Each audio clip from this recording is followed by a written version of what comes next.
अच्छा, आवरी वोट जो करब, आवरी वोट दे विकास के नाम पर या जात के नाम पर? विकास कम जात है। विकास गांव घर के विकास के नाम पर करब कि जातिवादा के नाम पर करब? इस क्यूटनेस से भरे स्टेटमेंट में एक बहुत गहरा और प्रभावपूर्ण संदेश छुपा है। ये वाक्य उस समाज की थकान दिखाता है जो कई दशकों से विकास के नारे और जाति की राजनीति के बीच फंसा हुआ है। ये सिर्फ एक सेंटेंस नहीं है, बल्कि एक सच्चाई को उजागर करता है कि बिहार की राजनीतिक चेतना जाति के भाषा में सिमट गई है, जबकि डेवलपमेंट एक धुंधला और निर्जीव वादा बनकर रह गया है। नमस्कार, मैं हूं अनीश कुमार सिंह और आप सभी देख रहे हैं इंडिया न्यूज़ लाइव। जब एक बुजुर्ग महिला ने कहा विकास कौन जात बा हो, तो लोग हंस पड़े। आज हम उस मजाक के पीछे छुपी कहानी समझेंगे। कैसे बिहार की राजनीति सामाजिक न्याय से विकास तक पहुंची, कैसे लालू प्रसाद यादव और नीतीश कुमार ने इस यात्रा को बदला, और क्यों आज भी जाति बदलाव की सीमा तय करती है। साथ ही देखेंगे नए दौर के आंदोलन जैसे जनसुराज और पूछेंगे क्या बिहार जाति के परे राजनीति कर सकता है या विकास यानी कि डेवलपमेंट खुद एक नई जाति बन चुका है। आखिर तक बने रहिए, क्योंकि ये कहानी सिर्फ बिहार की नहीं, ये कहानी है हर उस समाज की जो पहचान और प्रगति के बीच जूझ रहा है, फाइट कर रहा है। जाति और विकास के बीच का तनाव बिहार के लिए कोई नई बात नहीं है। मंडल आंदोलन के बाद सामाजिक न्याय की राजनीति ने शक्ति के समीकरण को बदल दिया। लालू प्रसाद यादव के नेतृत्व में पहली बार पिछड़े वर्गों ने राजनीतिक प्रतिनिधित्व और अपमान से मुक्ति का एहसास किया।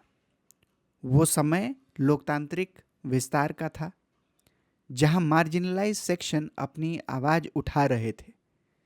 लेकिन समय के साथ ये राजनीतिक परिवर्तन के बजाय केवल प्रतिनिधित्व के खेल तक सीमित रह गया।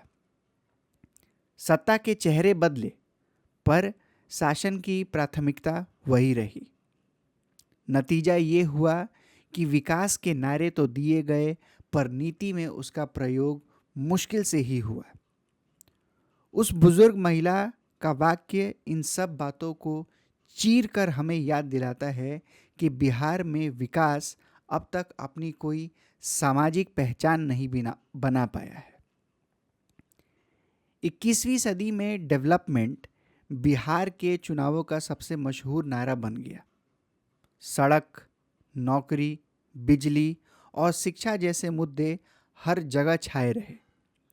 लेकिन इतने सब वादों के बाद भी लोगों का वोट करने का तरीका ज़्यादा नहीं बदला। इसका कारण बिहार के राजनीतिक इतिहास में छुपा है। 21वीं सदी के अंतिम दशक तक मंडल आंदोलन के बाद पिछड़े और अल्पसंख्यक वर्गों को ये समझ आ गया था कि सामाजिक बदलाव और राजनीतिक शक्ति एक दूसरे के बिना संभव नहीं। जैसे लालू प्रसाद यादव के उत्थान के दौरान पहली बार पिछड़े वर्गों को सिर्फ सत्ता ही नहीं, इज्जत और आवाज भी मिली। लोगों ने समझा कि जब तक शक्ति आपके हाथ में नहीं होगी, तब तक डेवलपमेंट दूसरों के फायदे का जरिया बनकर रहेगा। बाद में नीतीश कुमार ने डेवलपमेंट को अपना मुख्य नारा बनाया। सड़कों, स्कूलों और शासन सुधार की बातें की गई, पर लोगों ने राजनीति को अभी भी जाति और प्रतिनिधित्व के नज़रिए से ही देखा। उनके लिए विकास तभी मायने रखता था जब उनके समुदाय के लोग भी उसमें, या उनके समुदाय के लोग ही केवल उनमें शामिल हो। इस तरह धीरे धीरे बिहार में एक ऐसी राजनीतिक संस्कृति बनी जहां सामाजिक पहचान और विकास एक दूसरे से जुड़ा हुआ नजर आया। विकास तभी अर्थपूर्ण बना जब उसे प्रतिनिधित्व यानी कि रिप्रेजेंटेटिव से जोड़ा गया। इसलिए उस महिला का कहना विकास कौन जात बा हो इतना चुभने वाला लगता है। इस वाक्य में समझ भी है और व्यंग भी। लोगों ने दशकों से विकास की बातें सुनी हैं, पर उनका असली जीवन अब भी जाति के हिसाब पर ही टिका है। वो वायरल वीडियो असल में एक राजनीतिक जागरूकता का पल है, जो मजाक के रूप में छुपा हुआ एक सच्चाई को दिखाता है कि बिहार में लोगों ने नारे से ज्यादा नियत को पहचानना सीख लिया है। अब जब जन सुराज जैसे आंदोलन जाति और भ्रष्टाचार के परे राजनीति की बात करते हैं तो उनके सामने सबसे बड़ा सवाल यही है, बिहार के गहरे सामाजिक हकीकत यानी कि सोशल रियलिटीज़ से सच को कैसे जोड़ा जाए, रियलिटी को प्रेजेंट पॉलिटिक्स से कैसे जोड़ा जाए, डेवलपमेंट से कैसे जोड़ा जाए।